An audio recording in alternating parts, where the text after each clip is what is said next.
released March 27th, 2025 on the MetaQuest platform and Steam VR by wife and husband duo, developers and publishers Five Finger Studios. This is one of those experiences I really wanted to check out. Requested a key and was ignored.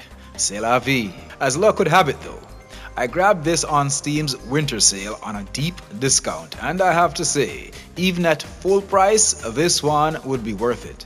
The Living Remain is one incredible zombie apocalypse experience that now ranks up there with my other favorites like Survive and Propagation Paradise Hotel. Truly atmospheric, immersive, gritty, and highly ambitious. At points, the devs shot themselves in the foot with said lofty ambitions, but still an excellent romp through the UnDead streets, buildings, and sewers nonetheless. Watch Season 13 of the TV series, The Lab Video Game TV, resuming this month on Flow One in 25 Caribbean countries. Download the Stream Blue app to watch us on the go. Check out The Lab Video Game TV's gaming news every Thursday at 4 p.m. during the Sage Projects on Ontario's Island Radio, 101.3 FM and CJAI.ca. Now let's take a walk down these infected streets where even the rats are out to get you in The Living Remain.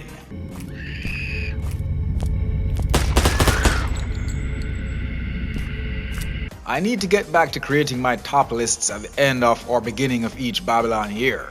Even though they're my lists, I find them quite interesting and entertaining. The experiences I rank as best are never usually what the masses expect. The Metro Awakenings, the Alien Isolations, the Arcan Ages, all great, good and well. But for a gaming experience to be considered the best for me, it had to have that thing. That thing that made me want to dive in just from the trailers. Then after getting into it, no matter what, I had to see it through to the end. Bugs, jank, crashes, nonsensical moments, none of that matters. There's just something there that makes me want to keep going. This is what I found in The Living Remain. Far from a perfect experience, buggy, janky, poorly optimized in some parts, illogical moments and all. This, much like Survive and Paradise Hotel, is one of my all-time favorite VR gaming experiences, which also means one of my greatest gaming experiences, period.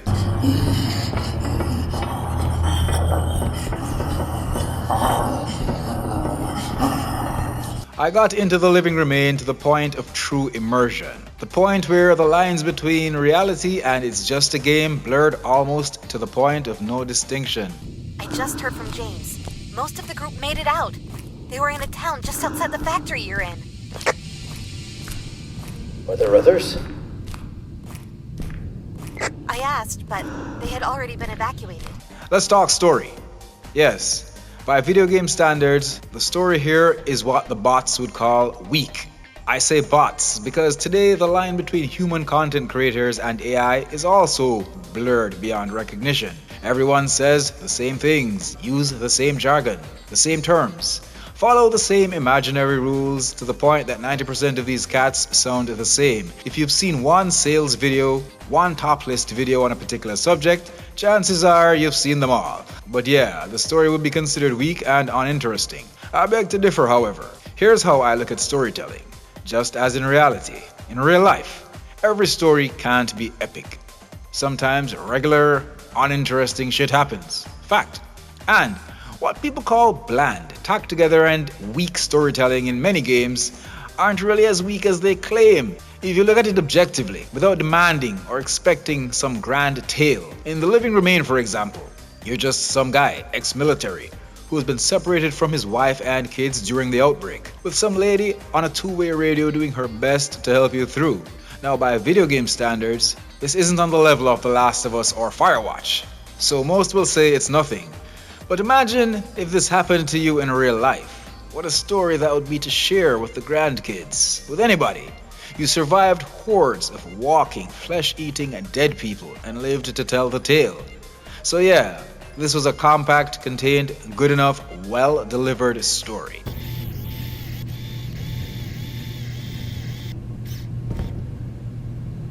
You're still here?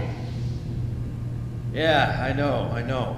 Look, you work here. Can you get this door to open? In sound, Thumbs up to the two-person development team once again. The sound effects were great. The score and atmospheric sounds were spot on and pulled me right in.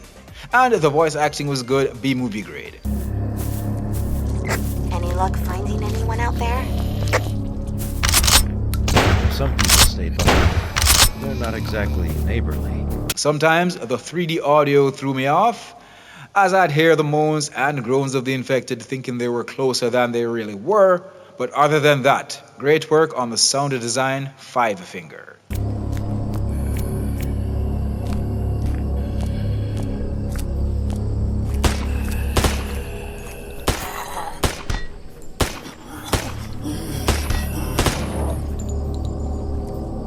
In visuals, the living remain looks good enough.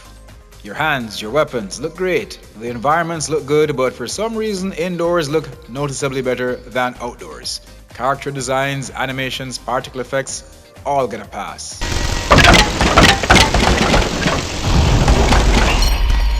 Over in gameplay, where I dive into the real ups and downs. On startup, we have our usual suspects in settings. General options, language, subtitles, seated or standing mode, holster settings, weapon angle and sound. Then in visuals, physics, image quality, render scale, textures, anti-aliasing and shadows, control settings, haptic, dominant hand, grab toggle, which I'll get back to, locomotion and rotation. One of the first question marks I met upon was the inability to replay the tutorial due to the absence of save slots. There's just one slot. So if you want to start over, you'll have to overwrite your one save. I met up on some odd design choices, at least one, and wanted to go back to the tutorial to see if I was missing something, but I couldn't. And as a video producer, I do like including the tutorial in my detailed reviews. Guess I should have captured it when I had the chance.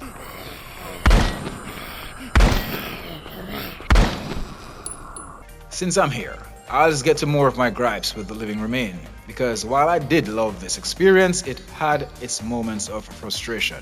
Some things up with the grab toggle. Although I had it off, sometimes my character would not let go of the weapon unless I held grip again.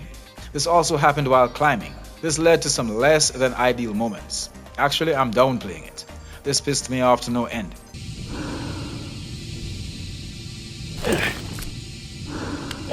Then, here's the odd design choice I mentioned. There's no real inventory system. You have a backpack, but you can't really access it. You can never take your backpack off and access what's inside. You're relegated to reaching over your shoulder to grab what's inside and putting stuff in. This is why I wanted to revisit the tutorial. I just thought I must be doing something wrong. I ended up watching someone else's video online. Look, even if this was decided on the dev's part due to some kind of budget restriction, if there's no backpack, then go old school VR like Jade Cypher. Make the inventory pop up some other way. But the absence of an inventory system, particularly in a survival horror experience, is noticeably bad. You can't store health drinks. You just gotta use them as you find them. While not being able to carry a dozen weapons is realistic, realistically speaking, you should be able to carry more. Look, when you expire, you see your backpack in the game over screen. I mean, it's right there.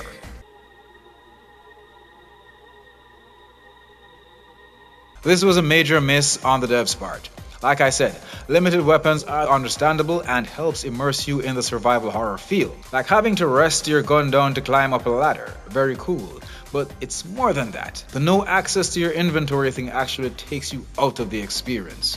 When you get a key for a locked door and return to said locked door or gate, the key just magically levitates into the lock. Those are the little things that took me out of an otherwise immersive experience. You can only store 3 guns, one on each hip and one over your shoulder. I had to keep one in my hand in order to have that extra. And like I said, that was fine. It created immersion. Even finding an extra gun I couldn't carry, then taking the ammo out and stocking it felt great. It's just that no inventory thing. It made no sense. You've also got a knife, which when modded, serves as I guess a gripping and yanking tool, only useful for removing nailed up boards. A cool little mechanic, but should have been expanded on.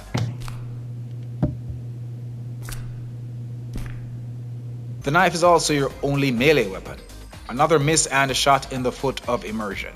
The Living Remain feels so good when it behaves. The devs created a truly, for lack of a better word, realistic experience. And this is what I meant when I said the living remains ambitions sometimes shot it in the foot. The one melee weapon you have, the knife, is janky as hell. This isn't anything like Saints and Sinners, where you grab the infected by the head with one hand and jam something in said head with the other. I attempted that move several times, it just doesn't work. This wasn't designed that way. You have to just go for a jab when you can, but it's too iffy. It might work, it might not. And this would have been a great way to conserve ammo when the infected are thinned out, walking alone or in twos.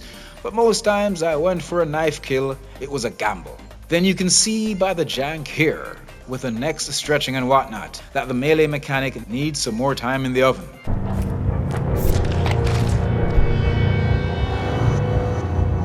And back to my original point. Not being able to pick up just about anything and go to town on the infected feels like another missed opportunity. When the living remain finds its groove, I found myself lost in it.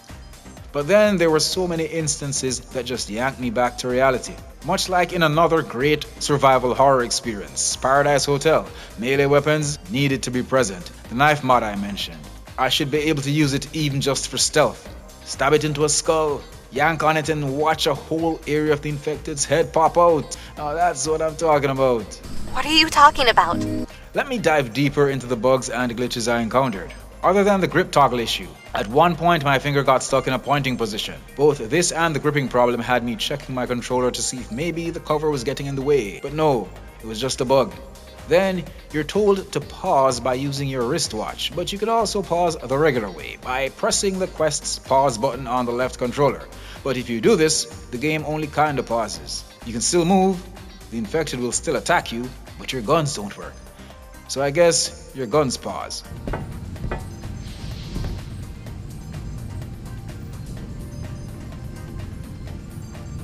Then several times in order to progress, you need to activate the device, a machine. But buttons have a way of only working sometimes in the living remain. I'd restart the game, use a different hand, shoot the malfunctioning device, and all these methods may or may not work. That got old fast.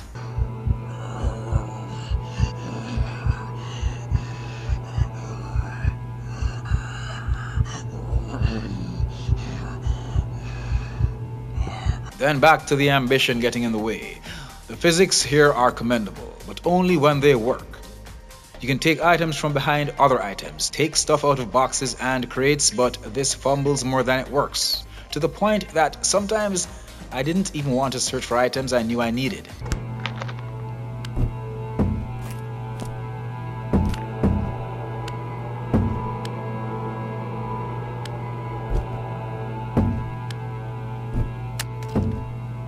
Then there were multiple optimization issues. Sometimes the game would just slow down to a crawl in specific areas, mostly when the horde got wild, but sometimes there wasn't much happening on screen and there would still be this terrible slowdown.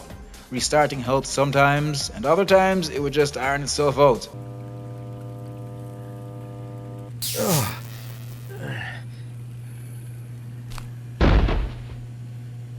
I loved the approach to puzzles here, and I use the word puzzles lightly, as apparently anything requiring figuring something out in a game is considered a puzzle. But if you're like me, fret not. There are no puzzles here, just some logic-based obstacles that can be figured out within seconds. Most times I just ask myself, what would I do if this were real? And that usually worked.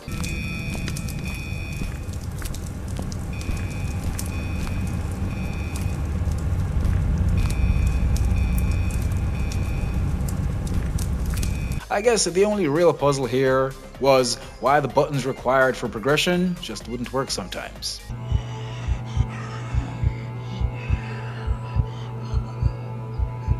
There was a rather interesting approach to upgrading your weapons here and a little bit of crafting.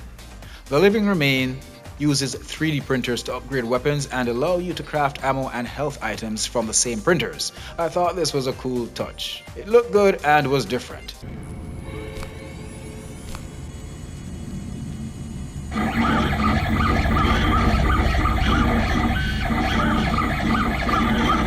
The weapon upgrades were also useful, nothing elaborate. You could increase bullet damage, ammo capacity, and improve aiming. Each upgrade option offered was useful and very noticeable. The only thing I would have asked for that was not present in the upgrades would be some sights for the guns, red dots, reflex, ACOG, anything really. And this brings me to aiming and a couple other issues. At first, aiming feels realistic. Looking down your iron sights, popping much needed headshots feels good. You feel like VR shooting is supposed to make you feel. If you're a bad aim in real life, you'll be bad in VR. However, this is misleading. The aiming only feels precise in the earlier parts of the experience, where there is no horde. But once the horde starts coming at you, you realize the living remains mechanics crumble under pressure. When you need to move fast, reload fast, switch guns fast, while the horde is closing in, you quickly realize these mechanics severely lack polish. All isn't good here. Aiming is actually quite inaccurate and janky, even with a shotgun at point-blank range. Grabbing your gun swiftly from your hip or back is going to miss a whole lot more than it hits. You'll find yourself dropping your guns quite a lot, and putting or retrieving items from over your shoulder gets real bad, even when there's no rush.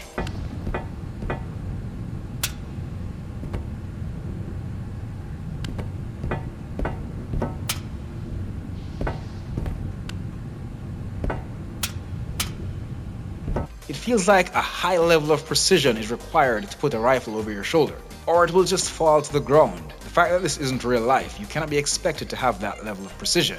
Even if you're wearing a haptic vest, it's just not the same. So some leeway must be granted to the player. This is illustrated in just about every other VR first-person shooter experience I've ever had. In The Living Remain, the room for error is just way too small for this action. And where dropping your gun is concerned, this seems to happen randomly in heated encounters, zero logic or reason required.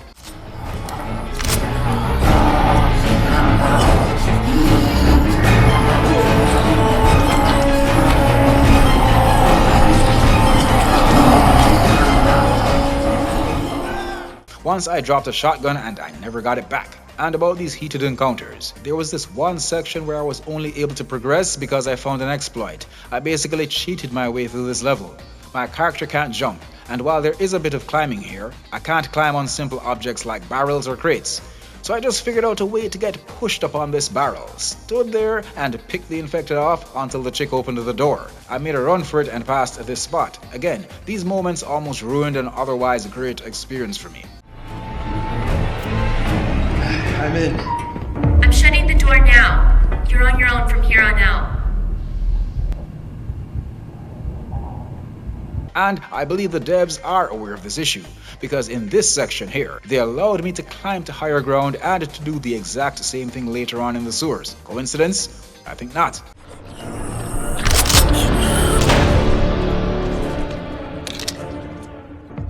I know, if you reached this far into my review, you must be thinking, this guy clearly does not like The Living Remain, or I wouldn't buy this if it was on sale for a nickel. But hear me out. This here is the advantage of not lockstepping with the masses and their goldfish-like attention spans. There's more. I have compared The Living Remain to two of my favorite underrated indie zombie apocalypse VR experiences, Survive and Propagation Paradise Hotel. I loved these two experiences. They will stick with me till the end, but just like my kids or anything I love or respect, it's gonna be tough love if you slip up, because you have the potential to be great. The Living Remain is on that list with Survive and Paradise Hotel. I mentioned the atmosphere. This also is what those other two titles did incredibly well. While I was in the virtual world of The Living Remain, I felt it. It was almost real. There were areas like here in the sewers where I had to hold my breath underwater. While going through here, I found myself physically tipping on my toes to get my head above water. Here in the neighborhood, it just felt real. Shit. The levels are truly designed with a level of detail that just pulled me in. And after a while, once I felt, for lack of a better term, at home with the jank, I panicked less. Rolled with the proverbial punches and was able to survive through the jank. Through the slowdowns, the weapon fumblings, the inaccurate shots, I was still able to keep my shit together and power through.